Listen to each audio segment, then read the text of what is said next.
মনে রাখবেন, সমাজ পরিবর্তনের জন্য মহিলাদের ভূমিকা যদি 100% না থাকে, সেই সমাজ কখনোই উন্নতির উচ্চ শিখরে পৌঁছাতে পারে না।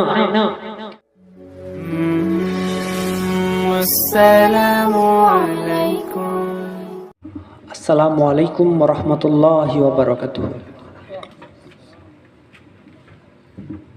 আচ্ছা, আপনারাই বলুন, জলিলিয়া মাদ্রাসার প্রাণ পুরুষ, মাদ্রাসার অত্যন্ত হিতাকাঙ্ক্ষী, সুযোগ্য মাদ্রাসা গড়ার কারিগর, এটা আপনাদের গৌরব যে হিজুলি গ্রামের তিনি নিবাসী জনাব হাফিজ আব্দুর রাজ্জাক সাহেব, তিনি আজকে এখানে উপস্থিত আছেন। আর তিনি আমার পরিচয় করালেন যে আমি ঘরোয়া সমস্যা, মুসলিম কমিউনিটির পারিবারিক দ্বন্দ্ব, বিবাহ সংক্রান্ত বিষয়, তালাক সংক্রান্ত বিষয়, আরো ইবাদত, শরী বিধি বিধান সম্পর্কে যে ইসলামিক ল, ইসলামিক জুরিসপ্রুডেন্স আছে, সেই ডিপার্টমেন্টের আমার দায়িত্ব রয়েছে।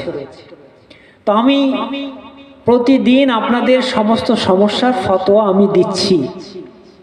আজকে একটু আপনাদের কাছ থেকে ফতোয়া শুনতে চাই, দেবেন না দেবেন না উত্তর? আচ্ছা বলুন, আমি যে সালাম করলাম, এই সালামের জবাবটা কি সত্যি?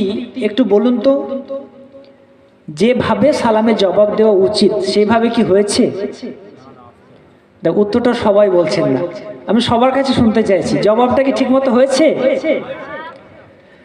নিশ্চয় কাপাসডাঙ্গার মানুষ, এদের ইমানের এতটা পাওয়ার আছে, এতটা জোর আছে, এই ভয় নিশ্চয় করেনি যে বিভিন্ন জায়গায়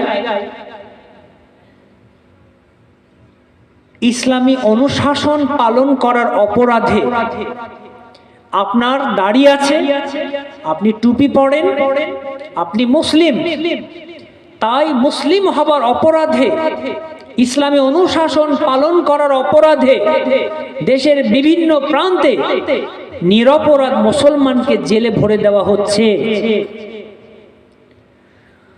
কোন অপরাধ আপনার আমার নেই, অপরাধ কেবল আমরা মুসলিম। এই অপরাধে চাকরির প্যানেল থেকে আমাদের নামগুলো বাদ দিয়ে দেওয়া হয়। আমরা মুসলিম হওয়ার কারণে বিভিন্ন ব্যবসা বাণিজ্যের লাইসেন্স আনতে গেলে বিভিন্ন দপ্তর থেকে আমাদেরকে নিরাশ করে ফিরিয়ে দেওয়া হয়।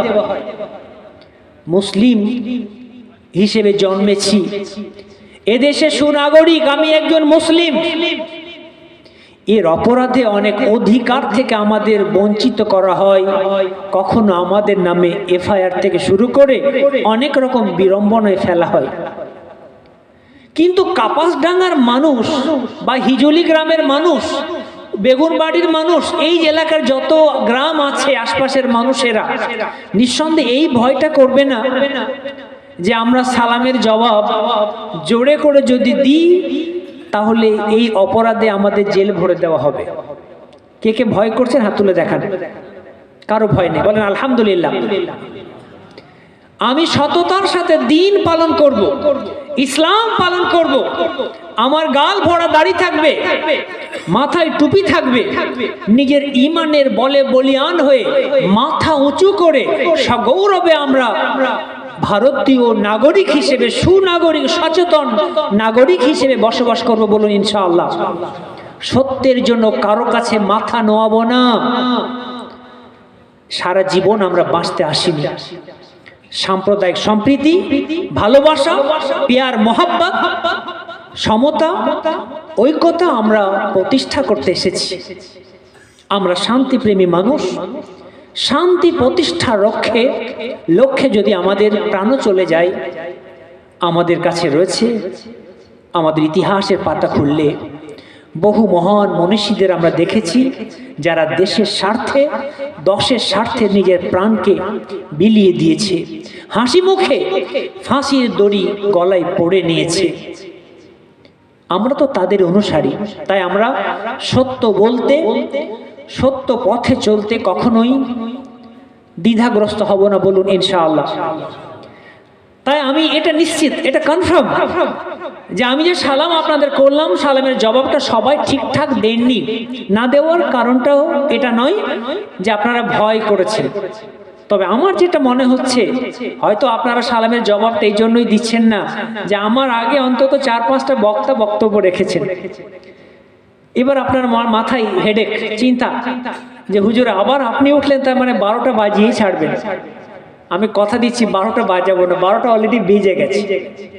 তাই আমি আপনাদের 12টা বাজাচ্ছি না, যেহেতু আমি আপনাদের কাছের মানুষ, আপনাদের আমি কারো ছেলে, কারো ভাই, কারো বন্ধু।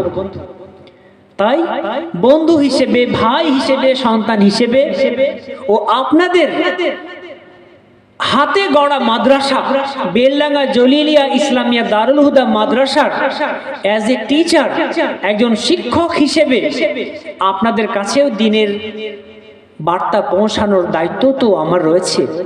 সেই সুবাদে খুব অল্প কিছু কথাই বলবো, খুব দীর্ঘ সময় আপনাদের নেব না। তবে আমি আশা রাখবো আপনারা সকলেই শেষ পর্যন্ত ধৈর্য সহকারে একটু শুনবেন ইনশাআল্লাহ। তো যাই হোক, 12টা যেহেতু আমি বাজাবো না বলেছি, তাই আমি আবার সালাম করে দেখি সত্যি আপনার ভয়টা আছে না ভয় কেটে গেছে, চেক করে দেখবো। আসসালামু আলাইকুম ওয়া রাহমাতুল্লাহ।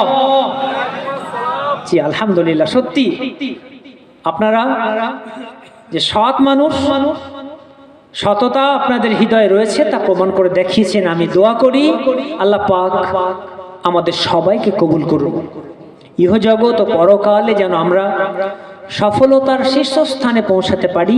আল্লাহ পাক সে সুবর্ণ সুযোগ আমাদের সবাইকে দান করুন।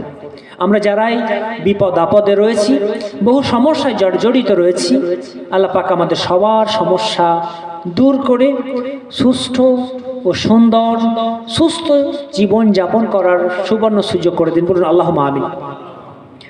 আলহামদুলিল্লাহ আলহামদুলিল্লাহ নাহমাদুহু ওয়া নাস্তাঈনুহু ওয়া নাস্তাগফিরুহু ওয়া নু'মিনু বিহি ওয়া নাতাওয়াক্কালু আলাইহি ওয়া নাউযু বিল্লাহি মিন শুরুরি আনফুসিনা ওয়া মিন সাইয়্যাতি আমালিনা। من يهده الله فلا مضل له ومن يضلله فلا هادي له وأشهد أن لا إله إلا الله وأشهد أن سيدنا وسندنا وشفيعنا وطبيب قلوبنا ومولانا محمد الذي يرسله بالحق بشيرا ونذيرا وداعيا إلى الله بإذنه وسراجا منيرا. أما بعد فقد قال الله تبارك وتعالى في كتابه الحكيم: أعوذ بالله من الشيطان الرجيم، بسم الله الرحمن الرحيم. ادع إلى سبيل ربك بالحكمة والموعظة الحسنة وجادلهم بالتي هي أحسن. وقال الله تبارك وتعالى: إن الذين قالوا ربنا الله ثم استقاموا تتنزل عليهم الملائكة ألا تخافوا ولا تحزنوا وأبشروا بالجنة التي كنتم توعدون. نحن أولياؤكم في الحياة الدنيا وفي الآخرة ولكم فيها ما تشتهي أنفسكم ওয়ালাকুম ফিহা মা তাদউন নুজুলাম মিন গফুরির রহিম ওয়া মান আহসানু কওলাম মিম্মান দাআ ইলাল্লাহি ওয়া আমিলা সালিহান ওয়া ক্বালা ইন্নানি মিনাল মুসলিমিন। وقال النبي صلى الله عليه وسلم حق المسلم على المسلم ست قيل وما هن يا رسول الله قال إذا دعاك فاجبه وإذا لقيته فسلم عليه وإذا استنصحك فانصح له وإذا عطش فحمد الله فشمته وإذا مرض فعده وإذا مات فاتبعه رواه مسلم। وقال النبي صلى الله عليه وسلم بلغوا عني ولو آية أو كما قال عليه الصلاة والتسليم إن الله وملائكته يصلون على النبي يا أيها الذين آمنوا صلوا عليه وسلموا تسليما। আমরা সকলেই একবার এই গভীর রাত্রে মহব্বতের সাথে নবীজির শানে দরুদ পাঠ করে নিই। আল্লাহুম্মা সাল্লি আলা মুহাম্মদ ওয়া আলা আলি মুহাম্মদ কামা সাল্লাইতা আলা ইব্রাহিম ওয়া আলা আলি ইব্রাহিম ইন্নাকা হামিদুম মাজিদ।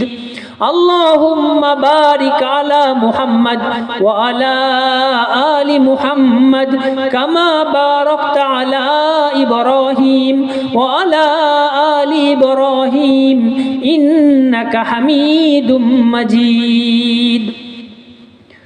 শ্রদ্ধেয় সম্মাননীয় আজকের এই সমহতি দিনী সভার সুযোগ্য সভাপতি মহাশয়, মঞ্চে উপবিষ্ট উলামায়ে দ্বীন ও আমার সম্মুখে বসে থাকা ইসলাম অনুসন্ধিৎসু মুসলিম ভাতৃবৃন্দ, আমার বাপজি, চাচাজি, মুরব্বিয়ানে কেরাম ও আমার ছোট ছোট স্নেহের কচিকাচা ভাইরা ও পর্দার অন্তরালে অপেক্ষারতা মা ও বোনেরা ও লাউড স্পিকারের মাধ্যমে যে যেখান থেকেই আমার কথাগুলো শ্রবণ করছেন, জাতি ধর্ম বর্ণ নির্বিশেষে সবার প্রতি অগাধ ভালোবাসা শুভেচ্ছা রেখেই অল্প কিছু কথা আমি আপনাদের কাছে তুলে ধরব।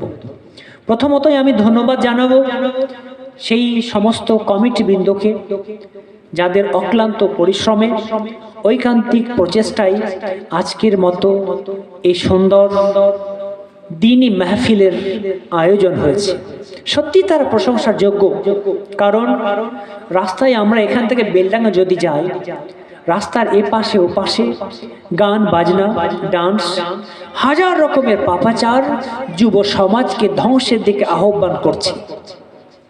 এরপরেও এখানকার যুবক ও যুব সমাজ তথা এই গ্রামের যারা মডল মাতাব্বর রয়েছেন, যারা চিফ মুখিয়া রয়েছেন, তাদের নিঃসন্দেহে এই তারবিয়াতটা রয়েছে যুবকদের প্রতি, যার ফলস্বরূপ আজকে এই জায়গায় কোনো গুনাহ, পাপাচার, যাত্রা, নাটক ইত্যাদি গুনাহের কোনো অনুষ্ঠান না হয়ে বিদগ্ধ উলামায়ে কেরামদের দ্বারা কোরআন ও সুন্নাহর আলোচনা শোনার ও শোনানোর সুবর্ণ সুযোগ করা হয়েছে। বলেন আলহামদুলিল্লাহ। সত্যি বলুন তো, এই যুবকগুলো, আমি বেশ কিছু যুবকের সাথে পরিচয় করলাম, তারা চাইলে তো এখানে অনেক কিছু করতে পারতো, কিন্তু তারা তা করেনি। এই জন্য আমি প্রথমেই যেমন তাদেরকে ধন্যবাদ জানাচ্ছি, পাশাপাশি আল্লাহ পাকের কাছে দোয়াও করি আল্লাহ পাক যেন এই যুব সমাজকে দ্বীনের জন্য, ইসলামের জন্য কবুল করেন। বলুন আল্লাহুম্মা আমিন। এবং যে সমস্ত বয়োজ্যেষ্ঠ বৃদ্ধ এবং সমাজের প্রতিষ্ঠিত ব্যক্তিবর্গ যারা এই যুব সমাজকে সুপথে পরিচালিত করছেন, আল্লাহ পাক তাদেরকেও কবুল করুন। আমাদের মা ও বোনেরা, তারা আজকে প্রকাশ্যে এখানে বসে নেই, এই যুব সমাজকে এই ভালো কাজের জন্য পরিচালনা করতে তারা কোনোদিন এই বাইরে রাস্তায় তারা ঘোরাফেরা করেনি। গৃহের ভেতরে থেকে বাড়ির ভেতরে আবদ্ধ থেকেও, পর্দার ভেতরে থেকেও আমার মা ও বোনেরা, এই গ্রামের মহিলারা যুব সমাজকে উদ্বুদ্ধ করেছে ভালো কাজ করার জন্য, দ্বীনি মাহফিলের আয়োজন করার জন্য, যেখানে রাসূলুল্লাহ সাল্লাল্লাহু আলাইহি ওয়াসাল্লামের প্রতি দরুদের নাজরানা পেশ করা হচ্ছে, যে স্টেজ থেকে আল্লাহ তো রাসূলের গুণগান করা হচ্ছে, যে স্টেজ থেকে সম্প্রীতির বার্তা দেওয়া হচ্ছে, যে স্টেজ থেকে সমাজের কি প্রয়োজন সেই চাহিদা পূরণ করা হচ্ছে, যেখান থেকে পথ ভোলা মানুষদেরকে কিভাবে সুপথে আনা যায়, একত্ববাদের পথকে দেখানো যায়, এই মেসেজ, এই বার্তা এই অনুষ্ঠান থেকে দেওয়া হচ্ছে। সেই সমস্ত মা ও বোনেদেরকেও আমি আমার অন্তরের অন্তঃস্থল থেকে সাধুবাদ জানাচ্ছি, ধন্যবাদ জানাচ্ছি ও মহান রব্বে করিমের কাছে প্রাণ ভরে দোয়া প্রার্থনা করছি, আল্লাহ পাক যেন আমার মা ও বোনেদেরকেও কবুল করেন। বলুন আল্লাহুম্মা আমিন। মনে রাখবেন, সমাজ পরিবর্তনের জন্য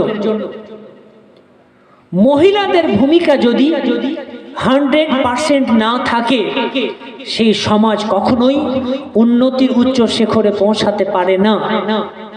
উন্নতির উচ্চ শিখরে পৌঁছতে হলে ওই সমাজের মহিলাদেরকে, মা ও বোনেদেরকে সেই ইসলামী চিন্তা চেতনা রাখতে হবে, মহিলাদের এডুকেটেড হতে হবে, শিক্ষিতা মহিলা হতে হবে, সচেতন মা হতে হবে, তবেই সে সমাজ এগিয়ে আসবে। আজকে আমি আমার বক্তৃতার কোনো ভূমিকা না করেই সরাসরি কথাগুলো আপনাদেরকে বলছি, কারণ আমি কোনো পেশাধারী বক্তা নই, আমি আপনাদের ভাই বন্ধু হিসেবে আপনাদের কাছে এই প্রথম বার্তা এটাই দিতে চাইছি, মা ও বোনেদেরকে সুশিক্ষায় শিক্ষিত করে তুলুন।